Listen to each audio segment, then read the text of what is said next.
Hi mga beshi ko, so andito tayo papunta sa Cavite. Samahan niyo ako ngayon sa gala ko. So, ayun nga, so, andito tayo sa sasakyan on my way. Pero og sa kami kumadto, mahapitan kami kanda Ante Elsa para kunin si Ante. Kasi kasama rin si Ante sa Cavite. Ayan, guys, pupunta na nga kami. So, andito na kami sa I don't know kung saan na to parte. So fast forward, andito na tayo sa bahay nila ante. Ayan nga guys, hindi na ako nakapag-video nung pumasok kami sa bahay nila ante kasi nahiya ako mang video. Charis. So andito na, papunta na kami sa Cavite. Ayan, nandito na po kami sa Luster New. I don't know kung ano yan, basta ang alam ko mahal ko siya. Hoy! Charis. Ayan guys, muntik na kaming mawala kasi hindi namin matandaan kung saan yung dalan. Hoy, dalan. Hindi namin matandaan kung saan papunta yung ano nila, tita yung village nila. So, tumawag kami, yon nga. Tinmawag kami kaya ayun nga. So, punta po kami sa may sa guard house pala. So, ayun naka ano kami. Nakita na namin sila tita. So, sumunod na lang kami kung saan papunta kasi ang daming ano dito village sa Cavite. I think yung pinakamadaming village dito sa ano buong Pilipinas is Cavite talaga kasi as in marami talaga. Parang hindi na nga siya ano, parang hindi na siya city. I don't know kung anong tawag niya. Puro na lang talagang village. Tulad sa Amerika. Amerika ba yung maraming village doon? Konting tiis na lang guys, makakarating na tayo sa bahay nila tita. Ayan nga guys, bababa na tayo sa sakyan kasi andito na tayo sa bahay nila tita Darlene. Ayun, yung mga kasama ko, puro senior citizen, tumanla nakalakat, charis. Alam mo na, tundos, oh, gayoron. Ayun, nandito na yung magkikita na rin kami ng aking patod. Oh my God, si Chloe.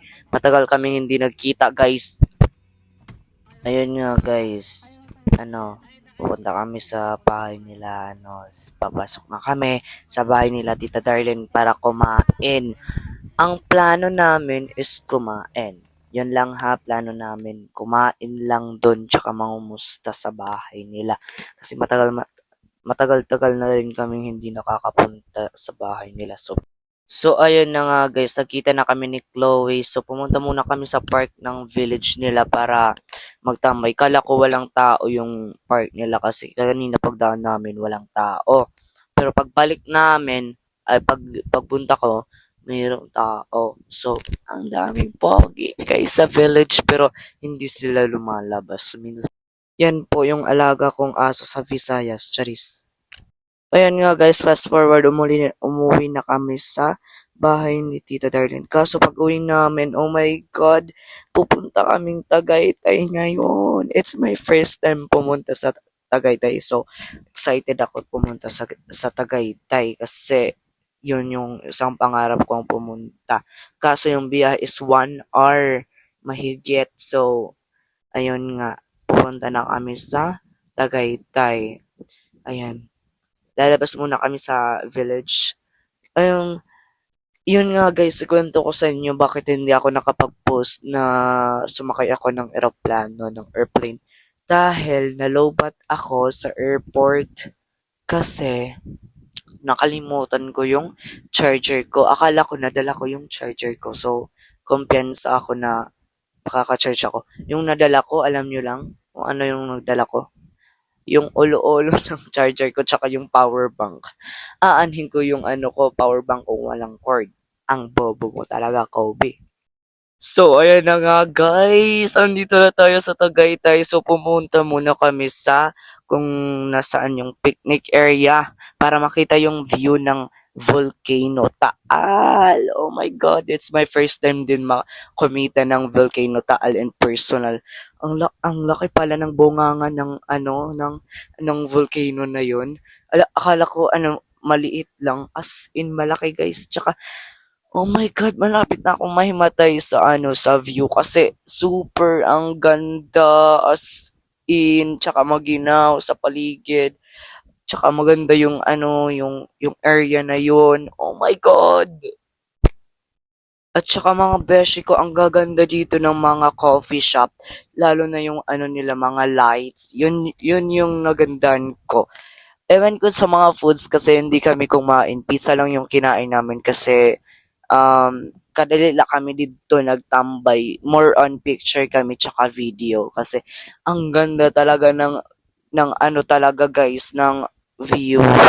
Nakaka nakaka-attract. Gusto kong nga tumuron na lang sa ligid talaga para makita talaga always yung Taal Volcano. So ayun nga guys, meron silang Ferris wheel kaso hindi gumagana kasi I don't know. Ayun nga guys, pababa na kami sa sasakyan kasi sa pagbaba ko sa sasakyan, ang ginaw, putang ina. Akala ko hindi maginaw kasi mainit. Ayan o, kita nyo naman mainit. Kala nyo hindi maginaw. Ayun nga guys, si Chloe. Kasunod lang namin sila kasi kasama rin sila. Ayan, nagsama-sama kami mga pamilya. Sira yung mga auntie namin tsaka yung mga tita nakin. Ayan, yung kasama ko lang cousin is sila Elijah, sila Inday, tsaka si Chloe. Tsaka ako naman of course. Ayan o, tingnan nyo yung view. Super ganda. Kitang-kita yung view ng Taal Volcano. Tsaka yung bunga nga ang laki. Kita nyo yun. Yan, maraming mga tao dito. May mga foreigners, may mga Pilipino din naman. Pero mas marami mga Pilipino of course. Tsaka marami dito mga magagawa mo. Pwede kang bumili, pwede kang mag-picnic, pwede ka rin dito magpalipad ng ng drone, tsaka magpalipad ng saranggola, tsaka pwede ka din anong tag nito, mag zipline. Kaso yung zipline is tag 300 pesos per head. Tsaka yung saranggola is may 100, may 200 naman. Yung 200 ay may Batman, may design. Yung 100 naman is wala.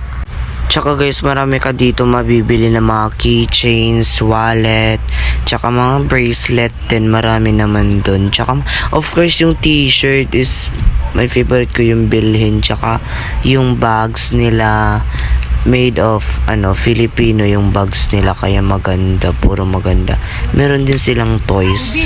Ayun nga guys, umikot kami ni Chloe dyan sa mga sa paligid-ligid lang. Maraming mga nandadayo dito sa sa Tagaytay kasi maganda nga yung view. Bali-balikan mo yan yung view kasi super nakaka-relax, tsaka yung klima sakto lang, yung ginaw, tsaka marami kang mabibili dito, tsaka masasarap din yung mga pagkain, example mga pizza, yung mga taho, mga Filipino foods lang, kaya masarap din. Ayun sila auntie nag-usap sila lahat sa mga plano nila kung anong susunod na plano. Ayan nga guys, kita niyo yung view talaga. Ang ganda talaga guys. Super as in. Ayan nga guys, nandito kami sa parking lot ni Chloe para magsudoy. Ayan nga guys, umabot na kami sa dulo. Ayun nga guys, yung view talaga sa baba is parang pang New Zealand ba yun or pang Japan na view. Basta ewan ko, napuntahan din yun ni Vice Ganda sa sa ibang bansa. Sa ibang bansa yun, pero hindi dito sa Tagaytay. Ewan ko kung pumunta na ba si Vice Ganda dito sa Tagaytay. Hindi ko pa naman nakita yung mga vlog niya.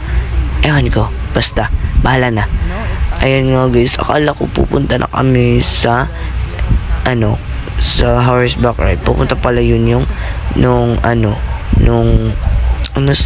pa-exit. Ayun nga guys, nag-uusap silang mga magkakapatid kung anong next na plano nila sa next year. Ewan ko kung pupunta ba kami dito sa next year kasi may baka mga busy yung iba. Ngayon binigyan lang ng time para magsama-sama, para magkita-kita rin. Ayun nga guys, bumili ako ng yung mga magnetic sa sa refrigerator, tsaka ang baratula dilit mga wallet, tsaka yung bracelet. Yung bracelet is 2 for 50 pesos, tsaka yung wallet din is 2 for 50 pesos. Kaya bumili na agad ako kasi baratula dilit mga gamit. Tsaka yung keychains din is 3 for 100, kaya bumili na naman ako. So, ayun nga guys, sumakay ako ng zipline, as in, nakaka-enjoy yung zipline kasi worth it yung 300 pesos mo. Pero hindi naman mahaba yung zipline, so medyo hindi medyo hindi trail kasi hindi malalim yung yung babagsakan mo. Charis, babagsak ka talaga. Ayun nga guys, papunta yung rides ko tsaka pabalik. So, dalawa, bali yung 300 mo, makakadalawa ka ng rides papunta tsaka pabalik. So, meron din silang photo, kaso ewan ko kung libre ba yung yung picture nila kung kukunin mo. Baka may bayad. Hindi ko na lang kinuha kasi may bayad ata. Kasi I think mahal yung bayad ng picture nila. Pero okay lang yun. Ayun nga guys, pauwi na kami Manila. Tsaka sila, Chloe is papunta ng Cavite sa'yo. So, 1 hour lang yung biyahe nila. At tsaka kami 2 hours. So, malayo-layo rin. Kumbaga kung sa Leyte, parang papuntang Hinunangan. Kasi medyo 2 hours yung biyahe doon. Malayo-layo rin. Ayun, naghintay kami kay Damama kasi umihi pa sila. Tsaka maghina lumakad yung mga senior citizen, kaya matagal kami naghintay. Charis! So, andito na pala sila, lumabas na sila sa CR kasi tapos na. Alaman sila mag-stay sa CR na hindi pa tapos tapos na. Ang bobo mo talaga, Colby. Common sense, Colby. So, ayun nga guys, fast forward, dumaan kami muna sa Jollibee mag-drive-thru kasi gutom na kami. Kasi malayong binayahe namin. Ayan, nag-order muna kami ng isang burger tsaka mga drinks. Ewan ko yung iba ni tita. Ayan, kinuha na namin yung namin order tsaka hinintay muna namin yung drinks kasi hindi ma-serve sa drive-thru. Ayan, meron din palang undocs dito sa Manila. Of course, kay Mayor Godton, pinapa-spread. Ayan nga guys, umuwi na ako. Inubad ko na yung sapatos ko kasi pagod na ako sa biyahe. Lagi na lang umuupo sa biyahe. Alam mo, lagi umuupo. Alam ka mo mag-disco habang nagbibiyahe. As in, masakit dyan yung paa ko. Parang may tumususok sa mga paa ko. Kaya inubad ko agad yung mga sapatos ko. Yan, linagay ko muna yung sapatos ko. Huy, huwag kayong tumingin!